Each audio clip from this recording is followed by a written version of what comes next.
A high school science teacher gets called out for her statements on Breonna Taylor.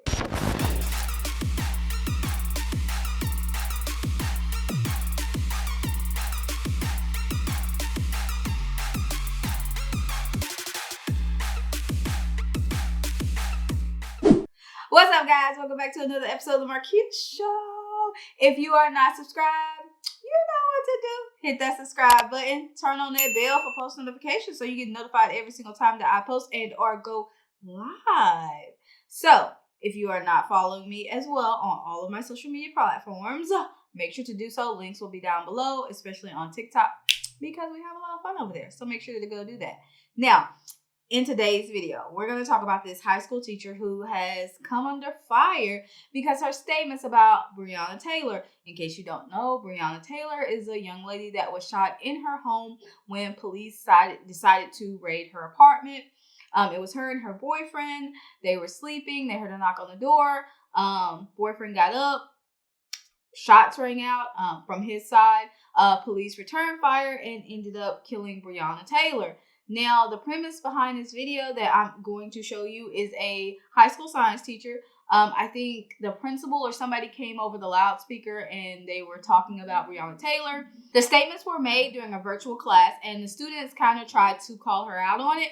But as always, what we're going to do is we're going to play the video. So let's go ahead and hit that play button. Dr. G is doing that whole thing about Breonna. I'm sorry she was killed. But you know, when you hang out with people with guns that shoot at cops, you're likely to get caught in the crossfire. I am very sorry. I'm confused. Dr. G is on the announcements reading about what's her name, Breonna something, the one that was killed in the gunfire from the cops. She was hanging out with a guy who was wanted on charges. They had that, and he fired at them, and they fired back. You know, if you hang out with people who are criminals, and they shoot at a cop, you're likely to get caught in the crossfire. It does not matter what color your skin is, you're likely to get caught in the crossfire. I'm sorry she's dead. I really, truly, it's sad that she put herself in that position. But she put herself in that position by hanging out with somebody she shouldn't have been with. That's her boyfriend, which means she can't be with her. Okay, here's the thing. She was with her boyfriend who was a criminal. That was her ex-boyfriend. They came to the wrong house. Yeah, they came, bro, what? That was her ex-boyfriend. He didn't live there anymore. What, did he fire the first shot though? No, nobody shot anything. The cop shot first. If he shot, that was self-defense anyways, because that was the wrong house it was at. Come on, forensic science. Okay. If you got a no-knock warrant, and besides that, I'll tell you right now. The right guy was already in custody earlier that day. Yeah, okay. Yeah, like I said, I'm sorry she's dead, but... And they actually have proof that he fired at them first.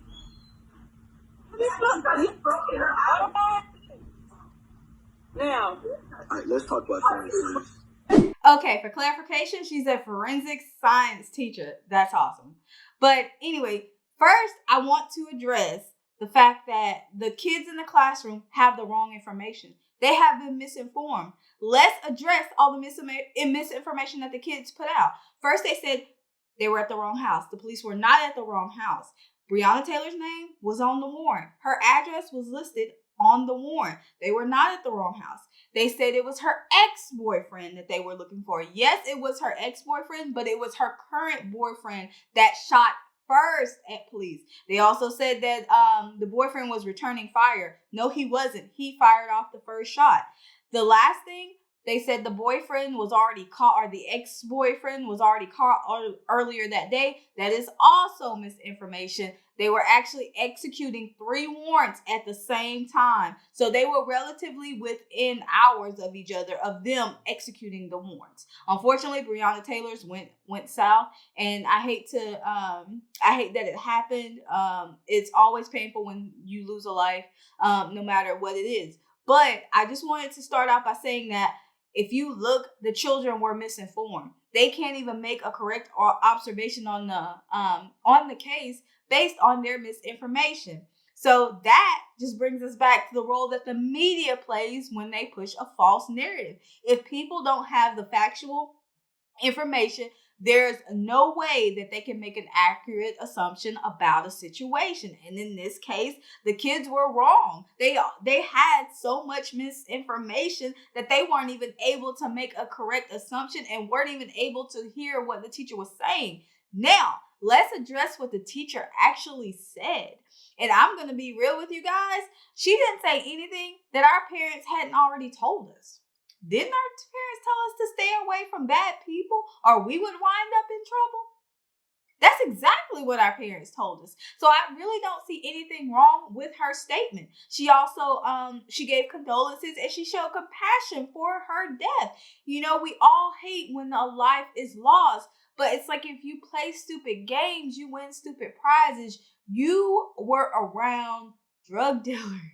Like, I don't know what other fate that you thought you were going to become of when you're involved in that lifestyle. Unfortunately, she was a bystander. Bystanders, unfortunately, they get hit too. It's just that I hate to keep saying it, but you're running a risk when you're in that type of lifestyle, when you're in that type of environment. And that's a side effect of that environment, unfortunately. Again, I hate that she was killed, but you live that life. You live by the sword, you die by the sword.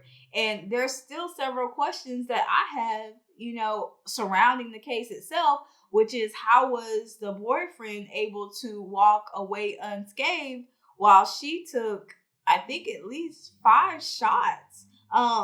She was shot 5 times. So I find that very interesting, to say the least. I know there were assumptions made about the situation, like his position versus her position. Was she in front of him?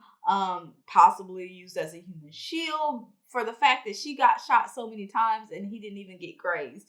So it's a touchy subject.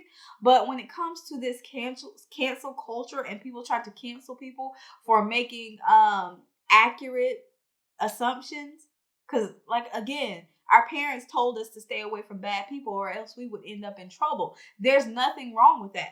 I don't feel like there was anything wrong with her statement. Of course, I'm going to get backlash because I'm supposed to ride for her because, she my sister. But if you do dumb stuff, call it out. Like, I don't encourage anybody to hang with drug dealers. I don't encourage drug dealing at all. Like, that is just not something that you should be doing. And if you get caught, you have to take the consequences of it. And by far, I'm not saying that death is a consequence of doing that. I'm just saying there's a certain type of lifestyle that goes along with that. And just be prepared for it. Don't feel sorry for people that are criminals. And this is, I hate to say it, is something that is prominent in the Black community is we defend criminals. You cannot commit a crime and expect sympathy, or at least not from me. You can't expect sympathy if you're breaking the law, if you're doing something that you're not supposed to. So with all that being said, I want to hear you guys' opinion. What do you think about the whole Breonna Taylor case overall? What do you think about them heckling the science teacher for just simply making a statement that was pretty much true and every parent has told their child? So what do you think about her statement? Do you think it was racist? Because I think they're calling her the R word. But anyway, so let me know in the comments below. And if you're not following me on social media, again, the links will be down in the description box. Until next time, guys, one vibe, one drive. Deuces.